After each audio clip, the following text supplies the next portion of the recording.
6,885 pounds, Chaparral 277 rear living with a super slide coming in here at Haylett RV of Coldwater, Michigan. And at that weight and with no slide upstairs, meaning this has a very manageable hitch weight, which you use to reference in contrast to the payload capacity of your truck. This is one that I might actually say is truly half-ton towable. Overall, it's been very well kept. However, it does have one notable area where there was a lapse in maintenance that did cause a problem. And it's right here, where a less reputable dealer could easily try to hide this from you. Thankfully, we're not that type, and we will always shoot you straight, guys. If this is a disqualifying factor for you, know that we get it. We understand. That's why we went out of our way to show you this. And I don't want folks to think this is a too good to be true price tag. We price things accordingly, and we price it fairly. All in all, if you're okay with something in an area where you don't walk and probably won't see, this is a good deal on a lot of camper that overall has been well maintained. So the rear corner back here did have some sort of seam failure. There was a measure of water that got into this laminated rear wall. It's not getting better, but it's not getting worse. You can see that it did stain the flooring down here a little bit. I can stand right next to it. I mean, it's solid. That's not a problem. But it's there, and you deserve to know about it.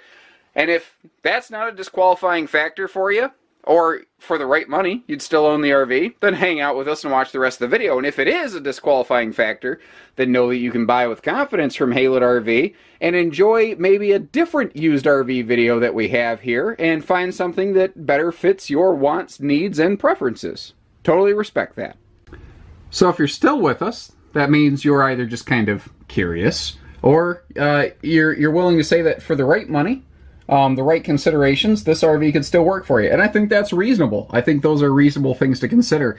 I don't see, like molds, boards, and whatnot. I don't see anything in here that's too terribly concerning.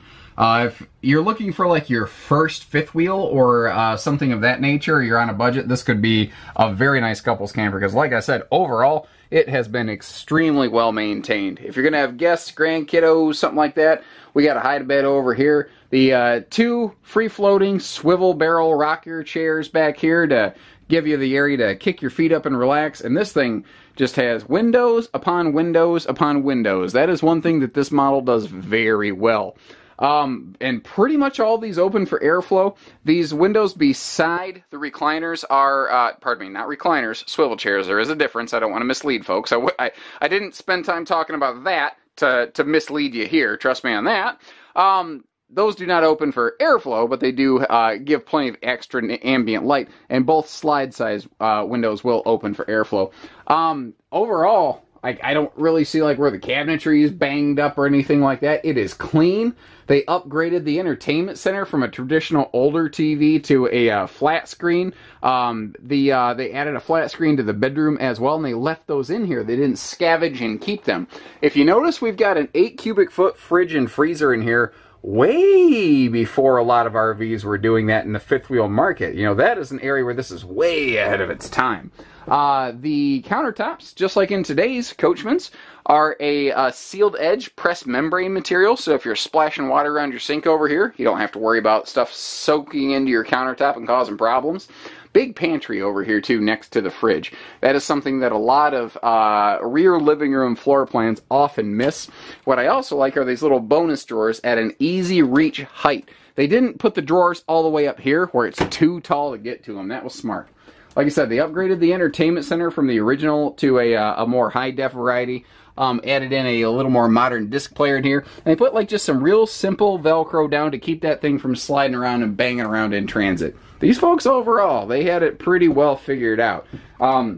They kept the RV pretty current, really, overall.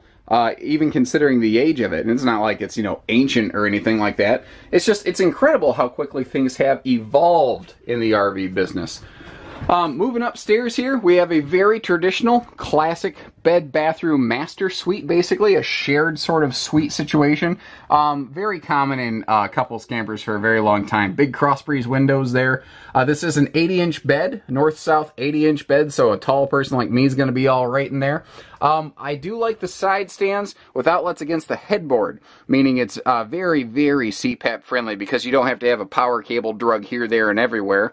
And dual drawers on both sides of the bed make, you know, his and hers sort of access a little simpler, you know, personal storage. Again, they added a TV up here where they really didn't necessarily have to, and they left it behind. They were, basically, they're purchasing a Jayco Eagle fifth wheel, and it already had all the bells and whistles, and they didn't need to add things to it. Now, this is your primary closet hanging space right here, and that's also very tall, very good for, like, brooms or things like that, too. Pretty traditional closet-style bathroom, and you notice that your like, toilet door, also kind of like motorhome-style, sections off the upper bedroom for either evening privacy or for, you know, what am I wanting to say? Like if you're going to stand here and get dressed, which is one of the best things that a split bath master suite does. It gives you all this floor space to be able to stand here and get dressed. Now the shower, because it's in a way, it's on its own dedicated middle bathroom deck, is very, very tall. So you're going to have to be approaching 7 foot tall to have headroom problems in there whatsoever. Like I said, overall, anything that you can really see, it is in good shape. The skin's been well maintained. We're going to go look at that in a second. They just had that one little corner seam failure, and it really wasn't massive. You know, it's not like there's a giant soft spot in the floor or anything like that. So, let's take a peek outside and see if you're still with us. And as I stepped out the door just a second ago, I stumbled onto something that I am really excited about. So this has electric power front leveling jacks. And at the time this was built, basically anything like this would have manual rear stabilizers. And then I looked down by the tires and I went, hold the phone, take a look at this right here. They actually have, looks like hydraulic rear jacks added to this thing, hydraulic rear leveling jacks added. And the switch for that is actually in the front storage area. So you have your front and rear jack switches all up in that front compartment right there. Very, very smart. Now, like I said, overall, it's been pretty well maintained. Again, you can see the gleam on the skin here. There's no oxidation on the skin. The decals are not faded. My understanding is this was barn kept for its lifespan. Overall, she's in pretty sharp shape. I don't see anything here that really concerns me. Again, anything that concerns me, we've already talked about. We do have an enclosed heated underbelly. Folks did add the slide-out awning to this, so they really spent some money on this over the years. I mean, and that's really a good indicator. If someone spends money on something, they're going to do their darndest to maintain it. The slide awning also looks pretty good. Now, I will say the roof could probably use a good cleaning.